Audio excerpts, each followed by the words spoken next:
You got your coaching certification. Great. Now, how do you actually make money from it? Because getting certified as a coach and building a profitable business from those skills are two completely different things. I'm Cynthia Pong, and I teach coaches and service providers how to build the business around the work that they're great at and actually get paid for it. Over the past decade, I've taught dozens of coaches and service providers how to build and grow their businesses. And one of the biggest misconceptions I see is that becoming a coach means that you now have to go out and build a traditional one-on-one coaching practice. You don't.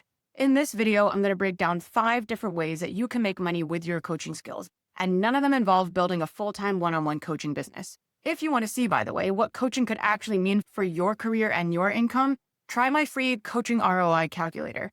It'll run the numbers for you. The link is in the description.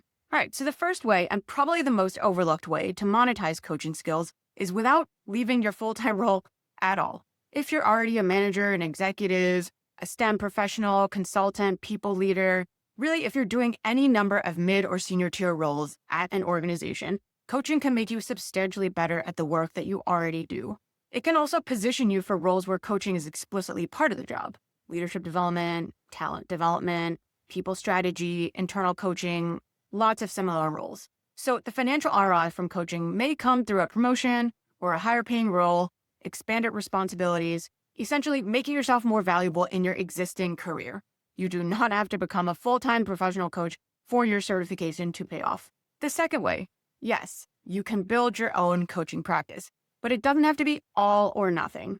You can coach 5 hours a week, or 2, or 1, or 10. It's really up to you. You can start with coaching a few clients alongside your existing role and build an independent revenue stream without immediately trying to replace your entire salary. Nobody needs that kind of pressure. So let's say you charge $200 per session and you coach just 5 sessions a week.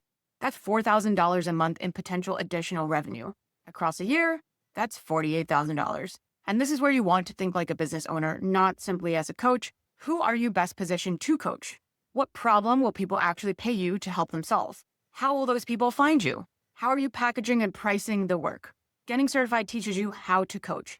It does not automatically teach you how to get clients. The third way, if you are already a consultant, trainer, strategist, therapist, facilitator, other kind of service provider, you really may not need to do much at all because you can simply add coaching to what you already sell. So maybe a consulting engagement now includes 3 executive coaching sessions. Maybe you add coaching as an upsell after a workshop or a training.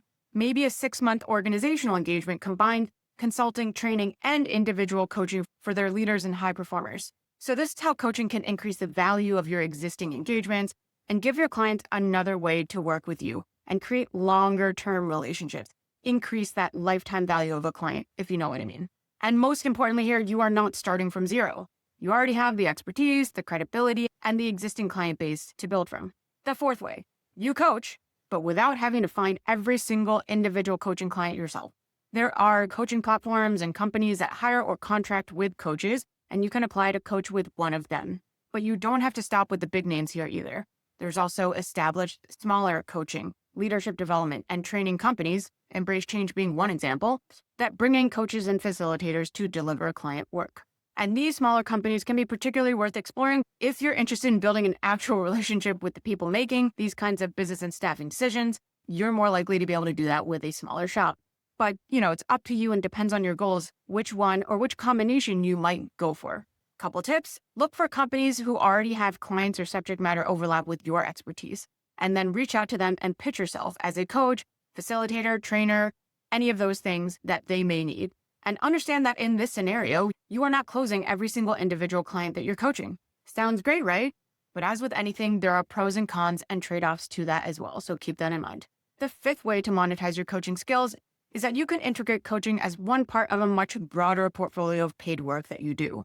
You could facilitate group coaching programs, whether yours or under another entity's umbrella. You could deliver speaking engagements.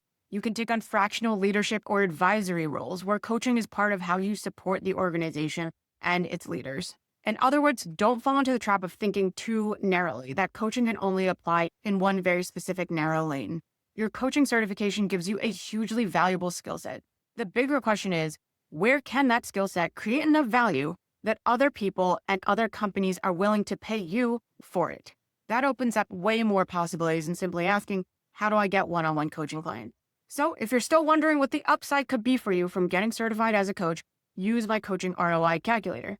It's free, it only takes 2 minutes, and you will get your coaching ROI path as well as an estimated range of how much more you could potentially earn annually based on your specific situation. The link is in the description. So now you have lots more options for how you can make money with your coaching skills. But once you start building that business, there are some very common mistakes that can cost you serious time and money. So next, watch another video of mine on this exact topic: 7 ways coaches waste their first year in business.